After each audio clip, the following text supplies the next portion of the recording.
जय हिंद दोस्तों। I hope आप सभी लोग अच्छे होंगे और अपने परीक्षा की तैयारी अच्छे से कर रहे होंगे। दोस्तों आज हम लोग रीजनिंग का एक नया वीडियो लेकर आए हैं जो आपकी प्रतियोगी परीक्षा के लिए काफ़ी ज़्यादा महत्वपूर्ण होगा। बच्चों इस तरह के प्रश्न में हम शब्द संबंधित प्रश्न देखेंगे, वेन आरेख से प्रश्न देखेंगे और नंबर रीजनिंग सिस्टम से प्रश्न देखेंगे जो आपके कॉम्पिटिटिव एग्जाम में बच्चों लगातार आ रहे हैं। आते हैं अपने प्रश्नों पर बच्चों। सबसे पहला प्रश्न हमारा क्या दे रखा है, ये पूछ रखा है आपसे कि दिए गए प्रश्न में संबंधित संख्या ज्ञात कीजिए। ये सब प्रश्न बच्चों आमतौर SSC, GD, UP constable, police इन सब परीक्षाओं में लगातार आते रहते हैं। अब आप देखेंगे कि पहले और दूसरे में क्या रिलेशन है, क्या संबंध नज़र आ रहा है बच्चे। पहले अनुपात में 8 से 20 में आप रिलेशन देखोगे तो पाओगे 8 से 20 कैसे हो सकता है, मल्टीपल करके हो सकता है, जुड़ भी सकता है या फिर उसका कुछ विखंडन करके भी हो सकता है बच्चों। अब देखिए अगर आप आमतौर पे पाओगे जो करते हैं 20 से 8 को घटा दें तो 20 में 12 जोड़े, मतलब 8 में 12 जोड़ेंगे तो 20 आ रहा है। पर बच्चों अगर आप 14 में 12 ऐड करोगे तो कितना आ जाएगा, 26 आ जाएगा। आपके किसी ऑप्शन में बच्चों 26 नहीं दे रखा है तो कह सकते हैं कि इस तरीके से ये प्रश्न सॉल्व नहीं होगा। अब बच्चों क्या करेंगे, हम लोग डायरेक्टली देख लेते हैं कि कितना मल्टीपल हुआ है 20 में, जो 20 आया है 8 में, तो 20 को डायरेक्टली इसके लिए हम लोग डिवाइड कर देंगे 8 से। आप इसको बच्चों जब सॉल्व करोगे तो 2.5 आएगा ना। अब जब 2.5 से मल्टीपल हो रहा है तो 20 आ रहा है 8 में, अगर 2.5 का गुणा कर रहे हो तो 20 आ रहा है। वैसे हम लोग 14 में करेंगे बच्चों। अगर 14 में आप 2.5 का मल्टीपल करो तो आपका जो आंसर आएगा देखिए आप इसमें है कि नहीं। तो बच्चों कितना होता है, 25 चौके अगर डायरेक्टली करें आप तो 25 चौके 100 होता है। 100 का 0 लिखेंगे और 25 से कम 25 में 10 जोड़ देंगे, कितना आ जाएगा 35। और यहाँ पे एक डिजिट पहले पॉइंट लगा है तो आप भी एक डिजिट पहले पॉइंट लगा दें। तो कहने का अर्थ आ रहा है कि 35 आ रहा है ना बच्चों। तो 35 आपका किसी ऑप्शन में दे रखा है, बिल्कुल दे रखा है। 35 आपका ऑप्शन नंबर ए में दे रखा है। तो इसका करेक्ट आंसर क्या हो जाएगा बच्चों, ऑप्शन नंबर ए इसका करेक्ट आंसर हो जाएगा। आई होप बच्चों आपको ये प्रश्न अच्छे से समझ में आ गया होगा। आते हैं अपने अगले प्रश्न पर। अगला प्रश्न आपसे कह रखा है कि नीचे दिए गए प्रश्न में आपको संबंधित शब्द को चुनना है। संबंधित शब्द को चुनना है बच्चों। सबसे पहले हम लोग देख लेते हैं वो शब्द एक दूसरे में क्या अनुपात रख रहे हैं।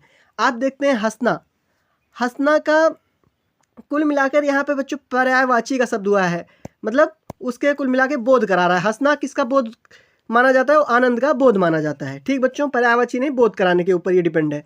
तो हंसना आनंद का बोध करा रहा है। वैसे रोना बच्चों आपका इसमें किसका बोध कराएगा। अगर कोई रो रहा है तो उसका जो किस लिए रो रहा है तो बच्चे से कोई रिलेशन नहीं है बच्चों। ठीक, और पछतावा उसका कोई बोध नहीं हो गया, मतलब पछतावा भी गलत है। दंड के लिए वो रो रहा है, लेकिन बच्चों वो उसके लिए रो रहा है, ना कि उससे कोई उसके अनुभूति हो रही है, तो दंड भी इसमें गलत हो जाएगा।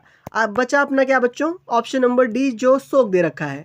क्योंकि जैसे हंसना का तात्पर्य आप आनंद से लगाते हो, वैसे रोना का तात्पर्य शोक से होता है। तो ऑप्शन नंबर डी ही बच्चों हमारा करेक्ट उत्तर होगा। आई होप बच्चों ये प्रश्न भी अच्छे से आपको समझ में आ गया होगा। अगले प्रश्न पर चलते हैं। अगला प्रश्न आपको दे रखा है, नीचे दिए गए शब्द को सार्थक अनुक्रम में व्यवस्थित करना है। बच्चों बढ़ते हुए क्रम में आपको व्यवस्थित करना है, पॉजिटिविटी की तरफ आपको चलना है।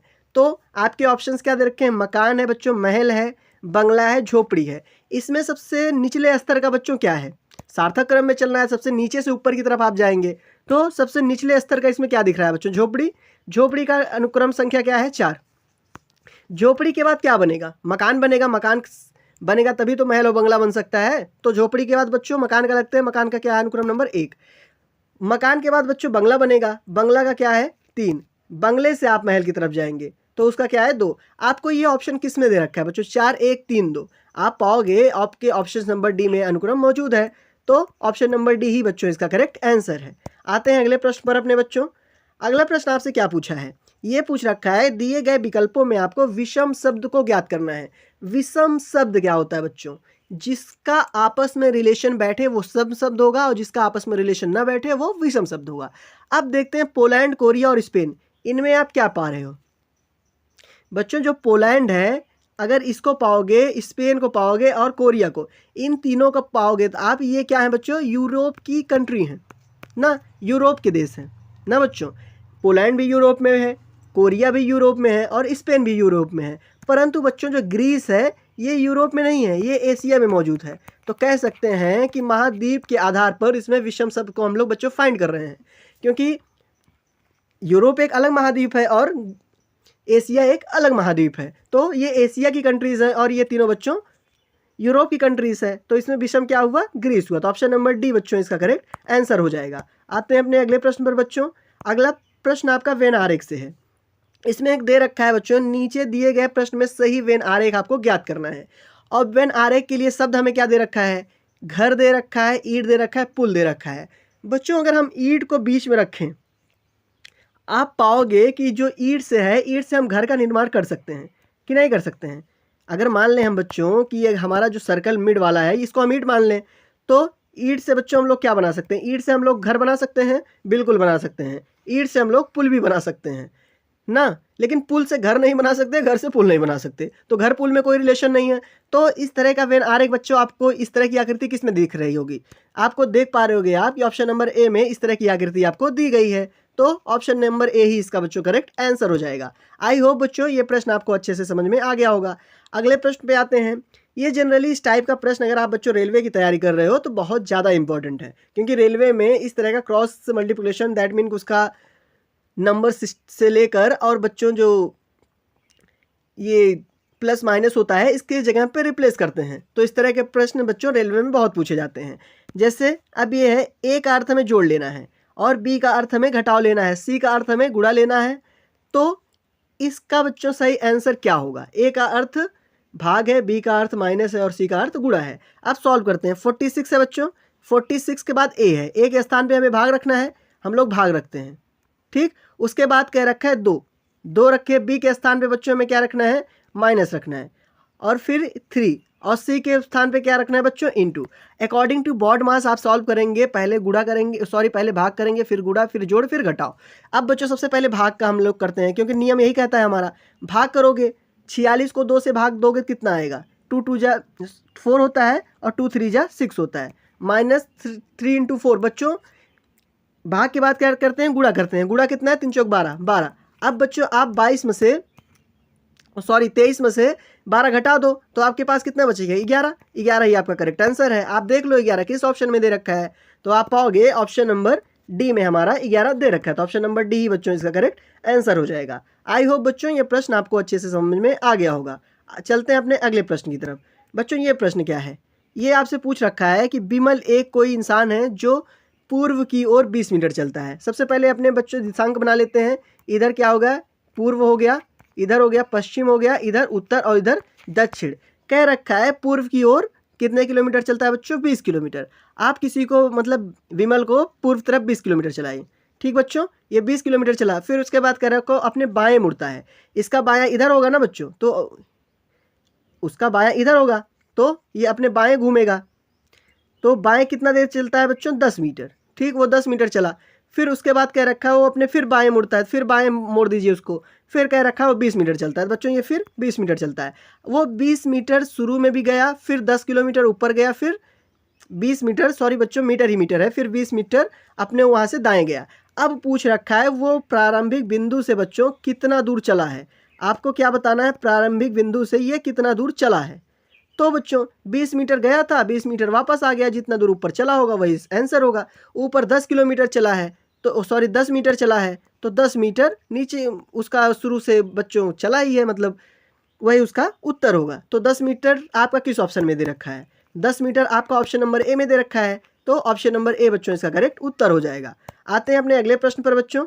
अगला प्रश्न क्या कह रखा है? ये पूछ रखा है आपसे कि दिए गए विकल्पों में वह विकल्प आपको चुनना है जो बनाया जा सकता है। अब बच्चों इमीडिएटली में जितनी स्पेलिंग अल्फ़ाबेट आपको दे रखा है उनमें से इसमें से कौन कौन सा बनाया जा सकता है वही आपको इसमें बताना है, ठीक बच्चों। बनाया तो एक ही जा सकेगा, क्योंकि चारों में से भैया अगर चारों बन जाएंगे तो फिर इसका विकल्प ही नहीं मिलेगा। तो चलिए सॉल्व करते हैं। आप सबसे पहले एक एक को चेक करें। DIALECT में चेक करते हैं क्या सब है। डी इमीडिएटली में है, बिल्कुल है बच्चों। आई भी है, ए भी है, एल पाओगे तो एल भी है। क्या ई है? हाँ बच्चों ये ई भी है, लेकिन आप इमीडिएटली में कहीं सी नहीं पा रहे होगे। सी इसमें है और इसमें नहीं है बच्चों, तो ए ऑप्शन नंबर ए गलत हो गया। अब एज इट इज़ आप दूसरे को चेक करें। दूसरे को एल है बच्चों, बिल्कुल है, एल है, आई भी है, एम है, एम भी है, आई फिर है तो आई भी है बच्चों, टी है, टी भी है, ई भी है बच्चों, और डी भी है। मतलब कह सकते हैं लिमिटेड का सारा अक्ष इमीडिएटली में अक्षर मौजूद है। तो हमारा करेक्ट ऑप्शन क्या होगा बच्चों? ऑप्शन नंबर बी ही हमारा करेक्ट आंसर होगा। अगर आपको मन करे तो सी और डी भी ऐसे ही चेक कर लें। अब बच्चों देखिए इसमें आर है, इसमें आर नहीं मौजूद है, तो ये भी गलत है बच्चों। फिर उसी तरह आप इसका चेक करोगे, इसमें देखो सी है तो सी भी इसमें नहीं है, तो बच्चों ऑप्शन नंबर हमारा बी ही करेक्ट आंसर हो जाएगा। आई होप बच्चों ये प्रश्न आपको अच्छे तरह से समझ में आ गया होगा कि प्रश्न कहना क्या चाहता है और उत्तर होना क्या चाहिए। आते हैं बच्चों अपने अगले प्रश्न पर। अगला प्रश्न क्या है? अगला प्रश्न आपसे पूछ रखा है कि बच्चों 5 लड़के हैं ABCD, ठीक, 5 लड़के हैं ABCD, हम सबका प्लेस बनाते हैं। एक लड़का ये हो गया बच्चों, एक लड़का ये हो गया, एक ये हो गया, एक ये हो गया, एक ये हो गया, टोटल 5 लड़के हो गए बच्चों, ठीक है। अब कह रहा है ए बी की दाईं ओर है, ए दायां इधर होगा ना बच्चों, और बायां इधर होगा ना, दायां इस साइड हो जाएगा, बायां इस साइड हो जाएगा। तो कह रखा है ए बी की दाईं ओर बैठा है बच्चों, ठीक। अगर हम एक प्लेस फिक्स करें ए और बी के लिए, तो बी की ए जो है वो बी की दाईं ओर बैठा है। अगर हम यहाँ पे बी मान ले बच्चों, तो ए प्लेस हम ए को मान सकते हैं कि बाईं ओर बैठा है। फिर कह रखा है ई बी की बाईं ओर बैठा है, जो ई है वो बी की बाईं ओर बैठा है, जो ई है बच्चों वो बी की बाईं ओर बैठा है। बी ये है और उसका ई जो है, अब अगर यहाँ पे हम लोग ई को रखें तो फिर बी की बच्चों बाईं ओर बैठा है कि नहीं बैठा है। और कह रखा है लेकिन सी की दाईं ओर बैठा है, सी की दाहिना तरफ इधर होगा, तो बाईं तरफ तो कोई है नहीं, तो बच्चों सी का प्लेस हम यहाँ फिक्स कर सकते हैं कि नहीं कर सकते हैं। अब देखें प्रश्न के अनुसार सब कुछ मिल रहा है कि नहीं। कह रखा है ए जो है बच्चों, ए वो बी की दाहिनी ओर बैठा है, मतलब दाएं बैठा है, जो सॉरी ए है बच्चों ये बी है, ये बी की ए जो है वो दाएं ओर बैठा है, इधर मतलब बैठा है, ठीक है इसके लिए भी। फिर कह रखा है ई बी की बाएं ओर बैठा है बच्चों, ई बी की बाएं ओर बैठा है, ये भी ठीक है। उसके बाद कह रखा है सी जो है वो दाएं ओर बैठा है, तो ये इधर भी ठीक है बच्चों। और एक बच रहा है, कोई कौन सा बच रहा है? अब देखो ए बी सी डी बच रहा है, डी को यहाँ हम लोग बैठा देते हैं बच्चों, ठीक। तो बच्चों बाएं ओर से दूसरा लड़का कौन है? पहला लड़का सी है और दूसरा लड़का बच्चों ई है। तो दूसरा पूछ रखा है कि दूसरा लड़का कौन है, तो कौन है बच्चों? ई है। ई आपका किस ऑप्शन में दे रखा है? ई आपका ऑप्शन नंबर सी में दे रखा है, तो ऑप्शन नंबर सी ही बच्चों इसका करेक्ट उत्तर हो जाएगा। आई होप बच्चों प्रश्न आपको अच्छे से समझ में आ गया होगा।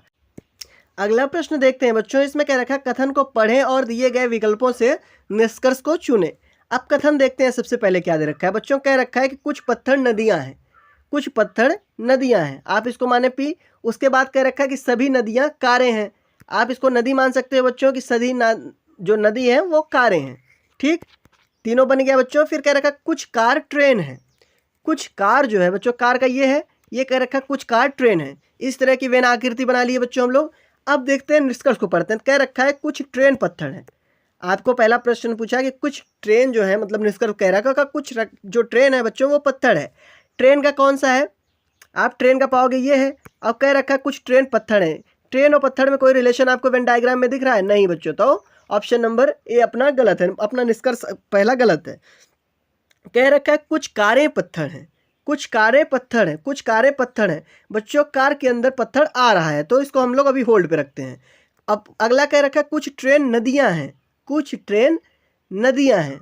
तो बच्चों ट्रेन में और नदी में आपको कोई रिलेशन नज़र आ रहा है? पहले इससे और इससे, इन दोनों से बच्चों कोई आपको रिलेशन नज़र आ रहा है? नहीं आ रहा है, तो कह सकते हैं कि ये भी अनुसरण नहीं करता है। तो बच्चों केवल दो ही अनुसरण करता है। दो के लिए किस ऑप्शन में दे रखा है? तो ऑप्शन नंबर सी में दे रखा है केवल निष्कर्ष दो ही अनुसरण करता है, तो ऑप्शन नंबर सी बच्चों इसका करेक्ट उत्तर हो जाएगा। आई होप बच्चों आपको 10 के 10 प्रश्न अच्छे से समझ में आए हों। अगर आए हों तो प्लीज़ कमेंट बॉक्स में ज़रूर बताइएगा, हम लोग आपके लिए ऐसे और भी प्रश्न लाते रहेंगे। धन्यवाद।